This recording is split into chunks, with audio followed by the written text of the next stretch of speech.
Hello रायजोफोर welcome back to माय YouTube channel दिनैहाय गुड फ्राइडे लोगोफोर जोङो एसे थाबायलाबायहैनोसैदां सानदों बेलासिनि दायो माबा जाखाबाय थिनथा बारबाय सारिथायानो जाबाय खोमा ओमफ्राय दा एसे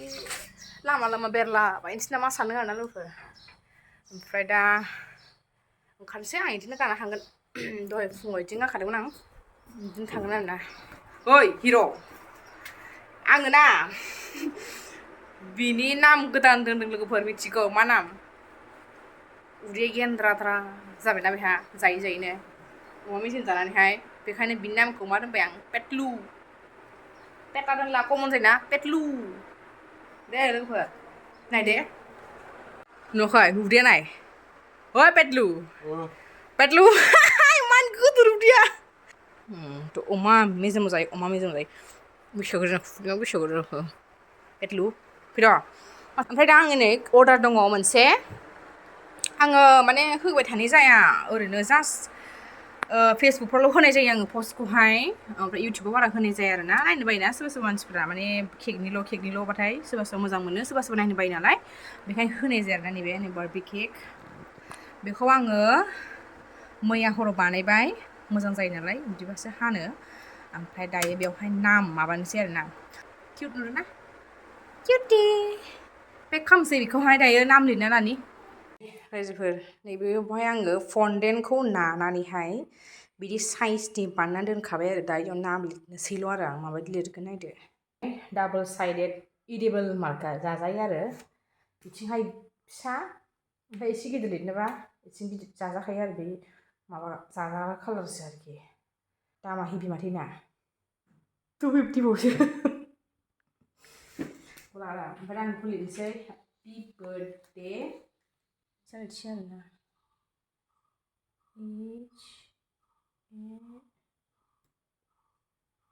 नै जादों जाखायो हा हेपि जाबाय बार्थडे लिरनोसै बेवहाय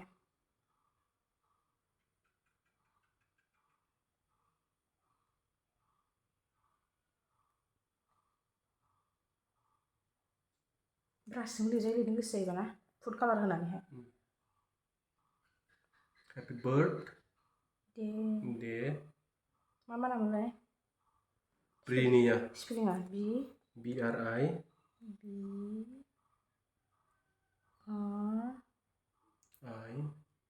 NIYA बिदिसो जाबाय नै लोगोफोर किउटी पाइखौ लाबोबाय आं दिनै गस्लाखौहाय पिंकनि होदों आं वाइट होआखै सिदा हमथाना हो बिदि जाबाय आरो नामा सोना होनोसै एसे सिथाबना होनोसै गायनि नै जाबाय ब्रिनिया दे आंखौबो लाफादो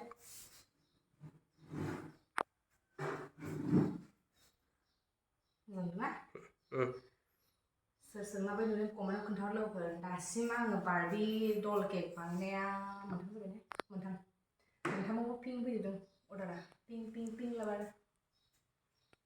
नैबेखौ बिदि सोना लाबाय नैबे गुवारखौ गुवार दोननांगौ आरोना जोख्लोबग्राखौहाय बेखौबो जोख्लोबग्राखौ गुवारैनो गुवार दोननांगौ ओमफ्राय नैथिंखौहाय थनांगौ आरो ओमफ्राय ओरैहाय सोनोसै ओरै दा ओमफ्राय बेखौ ओरै सोनोसै आरो दायो ओमफ्राय बेखौ सोबाय ओमफ्राय बेखौ ओरै सोनोसै आरो बिदि फल्ड खालामनानै ओरै जाबनानै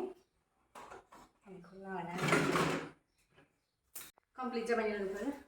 बिदि खालामखांनानै इथिंबो सिथाबनानै होबाय आरो ओमफ्राय सिखाखौ होबाय जों सिखाखौ बिदि खालामहरो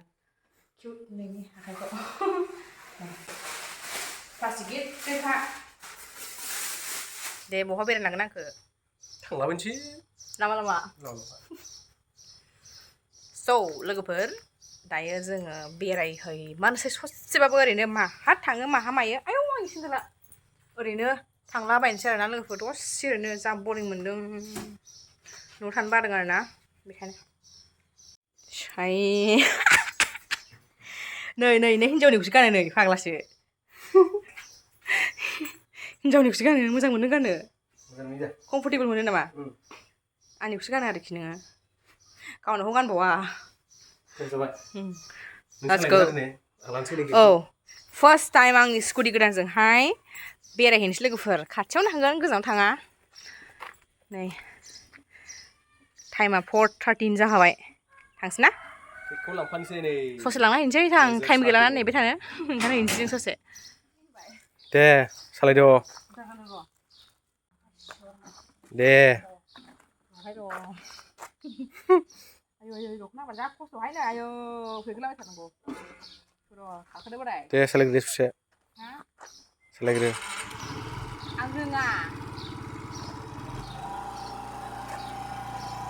बाय बाय दे आं गाखोनोसै आरोना मोजां गाखोदो दे दख'नायानो मोनहानो नागिराहाय आयौ दख'ना गानबाथाय बोरैबाथार बेसेबां किल'मिटार खारखो दासिम 81 थांदों 5 लिटारनि थावजोंहाय लोगोफोर दाबो जोबा नै दाबो जोबाखै थावा थांसै ना औ थो बेंटल केकखौ होखांबाय जोङो बारायखौ सालायहोबाय दायो आं गियो बिदि भिराव सालायनो दायो गोदान गोदान नालाय दा एसे बेरायहैनोसै ससे ओरैनो मा थांगोन बे बोराय जायो हासपत्रा मानसि बिलाय ओरैनो माबाजों बामोनगावनि खोला दे थांसै बिदिबा बिदि आरोना थांसै बेखौ गोनांलाय लोगोफोर गराय मानै दं माथो मा जायो हायनारि भिलेज दायो थांसै जों दायो हायनारि भिलेज माइलाय आदसा थांसै आरोना ए बे क्लिनेस्ट भिलेज जाहैबाय आरो मानि सिङाव नङालै मानि सिङाव मा जायगा गोलैयो बेयो चिरांनि क्लिनेस्ट भिलेज जाहैबाय बे ना माथो आदसा बिदिसो थिगानो नायनोसै आंबो दिनैहाय माबायदि क्लिनेस्ट खानायफ्रानो रायला जाथे जाजोब्बाय ओमफ्राय क्लिनेस्ट भिलेजखौ नायनोसै माबायदि लोगोफोर नायनि र' नोंथांमोननो देखायगोन आङो आंथ' नुफेराखै नों फैफेरखो बिदि आरोना ओमफ्राय दा नायनोसै डास्टबिनखौ नायनो माबा नांदों माबा गेसावसो नांबाय क्लिनेस्ट भिलेजआ बिबार लाइन ओमफ्राय मा दं हाबखानोसै डास्टबिन दं नै बिदि डास्टबिन दं औ एसेबो दङ साफा माथ' गामिया बिसोरो गावनो साफा खालामजोबो ना आदसा ओमफ्राय प्लास्टिक मोनसेबो नुवा माथो बरिया साफालै नै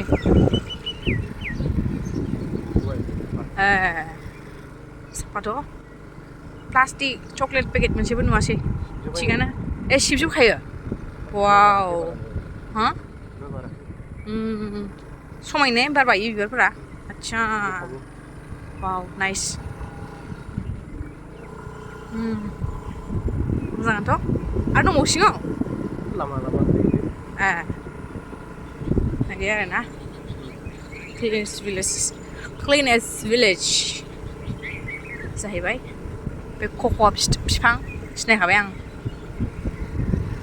जोंहाय नै दं गार्डेन औ आदसा फैदो थांसै जोंबो फट' लाहैनोसै एसे झुलनाफ्राव जे झुलिना फैनोसै झुलनायाव झुलिन साबसिन नुयो ने आयौ मोजां नुदोंथ' बिबार बारजोबा साबसिन नुगोनथ' नायनोसै मा हाबो हाबनो दसे ओरैनो क्लाब एन्ड लाइब्रेरि बिबारफ्रा ओरै दं नै ओमफ्राय बिदि पार्क दङ आरो फिसा फिलानो नै मोजां दंथ' बिबार बारा साबसिन नुयोनो लोगोफोर फुख्रि दं नै ओरैहाय काम क्लिनेस्ट भिलेजनि माबायावहाय दं दायो जों लोगो जिरायो बेवहाय झुलनाफोर दं जिरायग्रा दङ ओमफ्राय साना हाबहां जाबाय लोगोसे खाथियावनो फुख्रिबो दङ आरो मोनसे बुस्थु दङ आंजों लोगोसे नैबे दङ ओमफ्राय नैथिं गथ'फोरबो गेलेदों दा जों थांफिनसै माबा गार्डेन दंनो खाथियावहाय आयु हनै माइ बारि नुदों माइ गायदों लोगोफोर माइ वाव ओइ बरियालै आंखौ लादोलै मोनसे फट' बेयाव दायो माहा लांबावोथाय आंखौहाय पेटलुआ ओमफ्राय दा र' गाखोनि थांसै लोगोफोर थ'दो लांदो आंखौ माहा लाङो